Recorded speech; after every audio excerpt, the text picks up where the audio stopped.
ئەگەر لە ڕیزبەندی دەست پێ بکەین لە بەرگری بەڕاستی پێویستمان بەوە هەیە کە هەریەک لە باڵدێ و لە ئاڕۆخۆ و کۆندێ بە تەواوی دوورکەینەوە. هەم کۆندێک کە ساڵی یەکەم ئاتەبرین 2 ساڵ پێشستا ئەو ساڵی پار زۆر باش لەگە بارسا، بەڵام ئێستا ئاستی وەک پێویست نییە. هەروە خۆشتەوە دەزانی کە ئەو ساڵ زۆر خراپە، زۆر بە ئیهمالی یان زۆر بە ئیهمالی یاری دەکات. و ئاڕۆ خۆش هەم هەردووکمان دەزانین هەر کاتێک دێتن یاریگە هەڵەیەکی کوشندە دەکات و بارسا بە دۆڕان دەدات و باڵدێش ئاستی زۆر دابەزیەوە. بەڕێ من لە بەرگریکار ئەو سێ بەرگریکارە پێویستە دوور بخرێنەوە. کریستنسنجی لەبیر نەکەین. کریستنسن هەر بە تەواوی لە پلان دەرچووە. بەس یەک شتێ دەربارەی کۆندێ پێم خۆشە مەسەلەن میدیا زوڵمی لێ نەکە. کۆندێ لە وەرزی ڕابردوو ئاستێکی زۆر نای پێشکەش کرد. بەس یەک شت لەبیر نەکەین، دەزانی هیچ یاریزانێک نییە لە شوێنی ئەو یاری بکەوەکو بەدیل.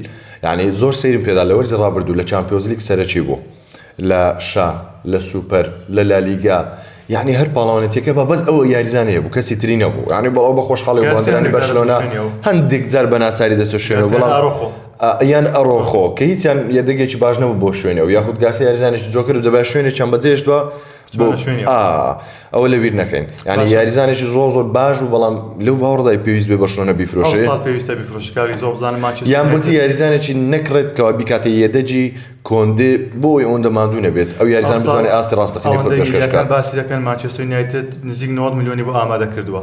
بەڕای من ئەو 90 میلیۆنە بارسا بیفرۆشێت و سود و پارەی وەردەگرێت، دەتوانێت چەند یاریزانی زۆر باش لە کۆندێ باش دەتوانێت بگازێت. تانیا لە پریمەر لیگ ئەو نرخە زۆر بە یاریزانە دەدرێت. مانچستەر یونایتد و مانچستەر سیتی و چێلسی ئەوانە پارە زۆر بە یاریزان دەدەن. ئێستا کە کۆندی ئەگەر ڕیال سۆسیداد یان ڤیاریال بۆندی پێشکەشکە باوەڕ ناکەم نرخی لە 30 میلیۆن زیاتر نییە بڕوا بکە.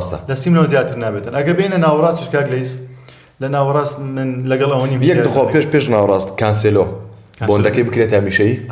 ئەکید بکرێتە هەمیشەیی. زۆر لە باڵدێ باشترەوە لەو باڵێک کە پێویست بە یاریزانێکی قاچی چەپە لە باڵی کانسێلۆ. لە کانسێلۆ باشتر ئێستا هەیە نونۆ مێندێشوانە گەرزانێتە، بەڵام نایەنە بارساش کێشەی دارایی یەکجار زۆرە. کانسێلۆ باشترین شوێنگرەوە دەبێت. باشە. ئەی لە هێڵی ناوەڕاست چێ بفرۆشە پێویست نییە. ئەی کاسادۆ گاڤی کاسادۆ بۆ گێمی دۆم زۆر باشە. هیچ یاریزانێک لەسەر کورسێدەکدا دەنیشێت و گلەی ناکە بۆچی بیفرۆشێت.